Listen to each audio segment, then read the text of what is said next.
This week, Larry David put out his satirical op-ed mocking Bill Maher and his dinner with Donald Trump. And a lot of people enjoyed it. We enjoyed it. Our audience enjoyed it. But Bill Maher obviously was not a big fan of that. He's quite mad at Larry David. And so I'll let him tell it. I think the minute you play the Hitler card, that's what I think. You've lost the argument. Yes. And also, I must say, come on, man. Hitler, Nazis, nobody has been harder about and more prescient, I must say, about Donald Trump than me. I don't need to be lectured on who Donald Trump is. Just the fact that I met him in person didn't change that. And the fact that I reported honestly is not a sin either. But, to use the Hitler thing, first of all, I just think it's kind of insulting to 6 million dead Jews, like that should kind of be in its own place in history.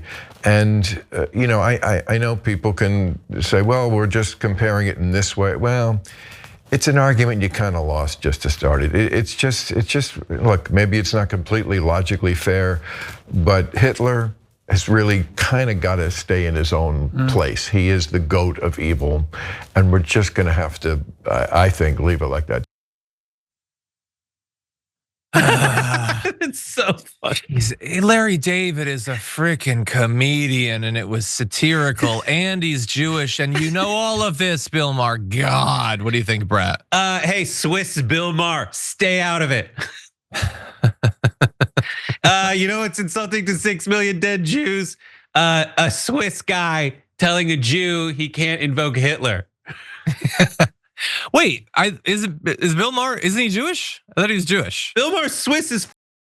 I just assumed he was also Jewish and he was trying to nullify the criticism. I didn't even think about that. I assumed he was. I feel like he might be. But anyway, just the idea that no, he's not saying that it's exactly the same thing as the Nazis. It's satire. And Bill Maher is supposedly a comedian, or at least he was at one point.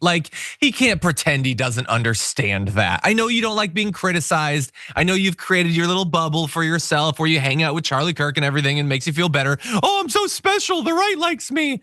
And yes, I know you've criticized Donald Trump, but you're not being criticized just for having dinner with him. It's for you fluffing him up and being like, oh, he's so charming and he's able to joke about himself. And he's actually, all the stuff everybody says is so untrue. Bill, what was the point of telling us that Trump was nice? I don't care. What is the point of that, dude? You don't realize that the point you should make is the guy's a two-face. It is the same reason he wrote $1 million check to Obama. A, he's like, I'm in it. And B, he wants you to know.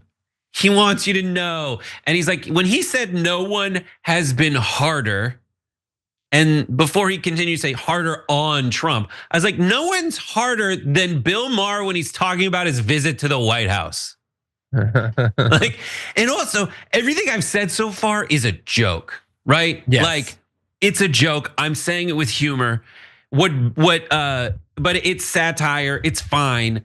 What Larry David was writing was satire. It's a joke. I wholeheartedly believe they will continue to be friends while this is happening because comedians have that thing where they're like, we are comedians being comedians. Let's do it. I think the least funny thing in the universe is whatever conversation Piers Morgan ever has. Because Piers Morgan's friends with Donald Trump. Piers Morgan has the same hard on that be confused with an Audi belly button for Donald Trump that Bill Maher had when he came out of, so to speak, out of that dinner. They both have that disease. Yeah. But Piers Morgan isn't funny, and Bill Maher is funny. I hate the people who say he's not funny. He's funny. He's a comedian. I think he's. You might not find him funny anymore, but the guy's a successful comedian. But he's been fun. I liked him back in the. I went to a taping of his show at one point. Great. So I liked Religious back in the day. Yeah, and all that stuff, and take it from a comedian who's doing satire. Except when he sits down with that guy, and they're just high. They're just men being high. But what they don't understand is how it ends up after you've done it. You're not responsible for that, but you should be aware of what happens to your words after they're done. And these guys think they're so goddamn smart that they are smart and they can outmaneuver the people like Piers Morgan, who are, the result of that is your side hates you and Piers Morgan uses you to tell people in the middle that even Bill Maher likes Donald Trump. Yeah. That's exactly how it has been and will be used. That's the reality. And no one on your side is going to be like, thank you, great point. I never knew that Donald Trump could be like a really good retail politician who seems in a dinner setting less condescending and robotic than your average politician. Yeah.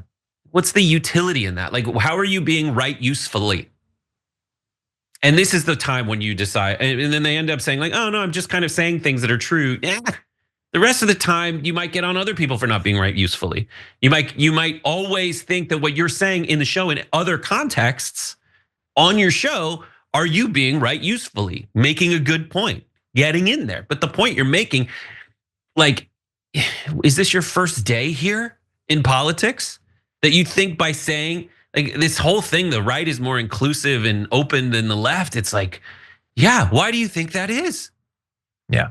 And how do you think what you're doing is helping anyone's cause but theirs, which does this? Over embraces the psychos on their side. They're fake embracing you. They're genuinely embracing the psychos on their side. And the proof of that is Donald Trump is just rounding up barbers and sending them to El Salvador. Yeah. They're like, oh, watch out for those godless communist leftists. What are we doing that's godless and communist? Yeah. Yeah, and look, I think he's saying what he really believes. I don't think he's playing a character or whatever. Yeah. But like, I'm gonna critique that you clearly are more fired up to oppose wokeness than the shredding of the Constitution or the violation of due process. It's just objectively true. You do not care about those things as much as you care about like, oh, there's too much trans stuff or whatever. Okay, well that's you. You can go do that. You have a platform. You're always gonna have an audience or whatever. And I think that sucks. And I think it's a waste of time and a waste of opportunity. And I'm glad that Larry David is not in as thick of a bubble, as disconnected from what's really going on in this country as Bill Maher is. But I think that his fired upness, and this is where I want to draw a very specific line. Bill Maher being that fired up about it, I understand. We get madder at our family members than we do about randos on the street. Like I don't want people to think that this, like Bill Maher's not going to defect to the right. He's not going to do that, and he doesn't do that. He is fighting what he thinks to be a good fight, and he is probably more hurt by not still being embraced with open arms by people on his side. This is the same in the fight between Nancy Pelosi and AOC. You know, it's those people being like more symbols than individuals in this context. His generation, Nancy Pelosi generation. I've said this on the show before. It's like Deion Cole has this bit when other people try to be funny to him. He's like, I'm a comedian. I don't even understand that they could potentially be funny. They're being jerks if they're trying to out-funny me. It's just an instinct because I'm a comedian. The allegory, the analogy being that Nancy Pelosi, Bill Maher, they are the liberals. They're the left. They are the ones who are the correctest at being on the left. And they can't fathom that other people might also be advocating for a similar idea, but in a different way. And they can't fathom that they are no longer the ones who are, the flag bearers for the cause. And I think that should result. Everyone. It doesn't have to. That should result in like some kind of positive conversation that gets us somewhere, because the reason that you're madder at your family than someone on the other side, it seems, is because you're just more. Yeah. It's Thanksgiving and everybody's drunk. He would say he's willing to have these difficult conversations. I mean, he has Ann Coulter on, he has Charlie Kirk on. But the thing is, I think he is way more ready, for the reasons you've laid out, to have a conversation with someone he disagrees with on the right, even though on some of these issues, like the woke stuff, he doesn't actually disagree. Then he's not putting progressives into those spots. Like he'll disagree with people on the right who disagree with him much more than he'll have on people on the left who disagree with him. Because the right if he disagrees with them and is progressive, then to his audience, he looks like a good liberal or whatever. And if they actually compliment him, then he looks like, oh, I'm actually I'm free thinking. But if he has on a good progressive who disagrees with them, he looks like an old out of touch kind of guy who's trending conservative. And so I don't think he wants to experience that.